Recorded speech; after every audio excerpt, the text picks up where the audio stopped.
इसको हम लोगों ने कहा है कि जनता का मांग पत्र।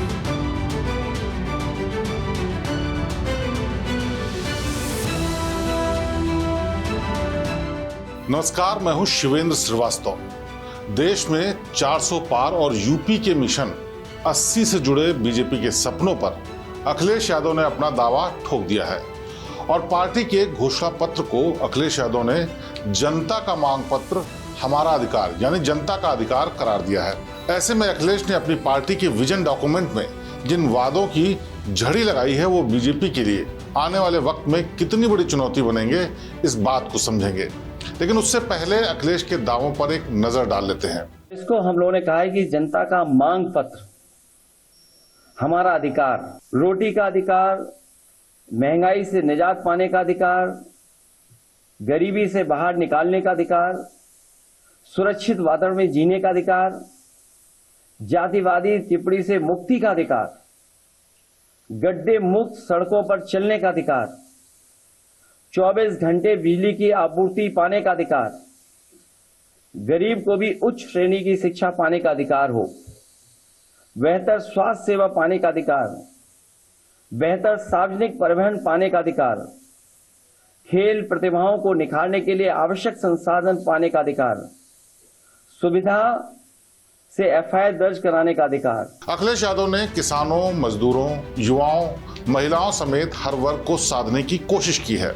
सपा ने शहरी रोजगार गारंटी अधिनियम का वादा किया है, जिससे ज्यादा से ज्यादा लोगों को रोजगार देने का दावा किया जा रहा है। साथ ही सपा की सरकार आने पर तत्काल प्रभाव से सरकारी विभागों के खाली पदों को भरे जाने की बात कही गई है। पूरे देश में लैपटॉप तय नियम के आधार पर बांटने की बात भी कही गई है, जबकि सपा ने मनरेगा के तहत मजदूरी बढ़ाकर 450 रुपए करने का वादा कर दिया है। साथ ही साथ सपा सभी सरकारी विभागों में महिलाओं को 33% आरक्षण देगी, केजी से पीजी तक लड़कियों को मुफ्त शिक्षा देगी और तो और गरीब महिलाओं को 3000 रुपए मासिक पेंशन भी दी जाएगी। साल 2025 तक जातीय जनगणना करवाई जाएगी।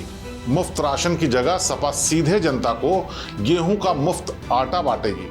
साथ में राशन धारक हर परिवार को 500 रुपए का इंटरनेट डेटा भी समाजवादी पार्टी की सरकार देगी और किसानों की समस्याओं को सुलझाने के लिए एमएसपी पर कानून लाने की बात भी अखिलेश यादव ने की है। क्योंकि मैं बहुत डिटेल में नहीं जाऊंगा, क्योंकि ये विजन डॉक्यूमेंट है, इसलिए जो मुख्य रूप से बातें रखी इसके अंदर, इस जनता के मांग पत्र में, वो सबसे पहले संविधान बचाने का अधिकार, लोकतंत्र की रक्षा का अधिकार, मीडिया की आजादी का अधिकार, लोकतांत्रिक संस्थाओं की स्वतंत्रता एवं स्वायत्तता का अधिकार, न्याय और समानता का अधिकार। ये तो अखिलेश के वादों की बात हो गई, समाजवादी पार्टी के दावों की बात हो गई। ऐसे में अब आप पूछेंगे कि सपा के घोषणा पत्र में आखिर नया क्या है, और अखिलेश के दावों पर यकीन भी कर लिया जाए तो क्या 2024 में केंद्र में समाजवादी पार्टी की सरकार आएगी, या फिर क्या समाजवादी पार्टी के सहयोगी दल भी चुनाव बाद इस स्थिति में होंगे कि वो सरकार बनाने के बारे में सोच भी सकें?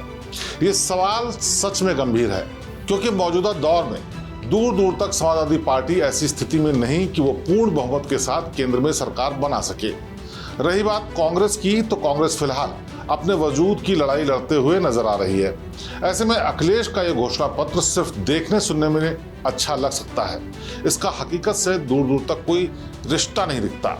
और रही बात सपा के वादों में कुछ नया तलाशने की, तो अखिलेश का फ्री डेटा और लैपटॉप का वादा केंद्र की सियासत में कुछ नया सा नजर आ रहा है, जिसके साथ राशन में अनाज की जगह आटा देने की बात भी नहीं है। साथ ही सपा की गरीब महिलाओं को मासिक पेंशन देने की योजना भले ही कांग्रेस के महिलाओं को सालाना 1 लाख रुपए देने के वादे से मेल खा रही हो, मगर अखिलेश ने अपने दावे में ऐसा आंकड़ा तो रखा है जिसे एक बार के लिए सही पूरा करने के बारे में सोचा जरूर जा सकता है। क्योंकि कांग्रेस का सालाना गरीब महिलाओं को 1 लाख रुपए का दावा करीब 140 करोड़ की आबादी वाले मुल्क में, जहां एक बड़ा वर्ग गरीबी से जूझ रहा है, वहां कांग्रेस का गरीब महिलाओं को सालाना 1 लाख रुपए देने का वादा किसी भी कीमत में पूरा होता नहीं दिखता है। अब बात करते हैं सपा के घोषणा पत्र से चुनाव पर पड़ने वाले असर की। तो तस्वीर साफ है, कांग्रेस का न्याय पत्र आ चुका है कांग्रेस ने अपने 5 न्याय 25 गारंटियों के जरिए लोक लुभावन सपनों का पिटारा जनता के बीच खोल दिया है। मगर विपक्ष के दावे एक तरफ हैं, मोदी की गारंटी दूसरी तरफ। और मोदी की गारंटी की जनता के बीच कैसी धमक है, इसकी तस्दीक बीजेपी के रफ्तार पकड़ते चुनाव प्रचार में साफ दिख रही है। वहीं विपक्ष अभी भी बीजेपी की तुलना में जनता के बीच पहुंचने की सिर्फ प्लानिंग बनाने में ही बिजी दिख रहा है।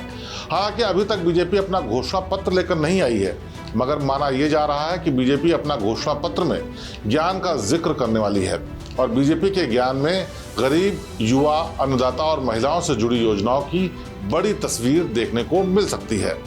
ऐसे में अखिलेश के वादे यूपी में भले ही सपा के मिशन 80 को सफल ना भी बना सकें, मगर आने वाले वक्त में अखिलेश राहुल की जोड़ी अपने अपने वादों के दम पर बीजेपी के मिशन 80 को रोकने की भरपूर कोशिश करेगी। लेकिन सवाल उठता है कि जब अखिलेश राहुल साथ में चुनाव लड़ रहे हैं तो अखिलेश राहुल के घोषणा पत्र से अलग क्यों हैं? दोनों दलों के वादे दावे अलग अलग क्यों हैं? क्यों दोनों दलों के नेता मिलकर इंडिया के बैनर तले अपना साझा घोषणा पत्र जनता के बीच लेकर नहीं आए? ये वो सवाल है जो कांग्रेस और सपा से पूछे जाते रहेंगे। बहरहाल महिलाओं, किसानों, युवाओं के रोजगार जैसे मुद्दे पर सपा कांग्रेस के अलग अलग वादे माहौल तो बनाएंगे ही, मगर ये माहौल यूपी में इन दोनों दलों के प्रत्याशियों के लिए किस हद तक वोट में तब्दील होगा, इस सवाल का जवाब आपको 4 जून को मिलेगा। फिलहाल इस खास पेशकश में मेरे साथ इतना ही। फिर होगी मुलाकात। तब तक तमाम खबरों से अपडेट रहने के लिए देखते रहिए श्रेष्ठ यूपी। नमस्कार। उत्तर प्रदेश की हर खबर से अपडेट रहने के लिए श्रेष्ठ यूपी को करें सब्सक्राइब, बेल आइकन दबाएं और देखते रहें श्रेष्ठ यूपी।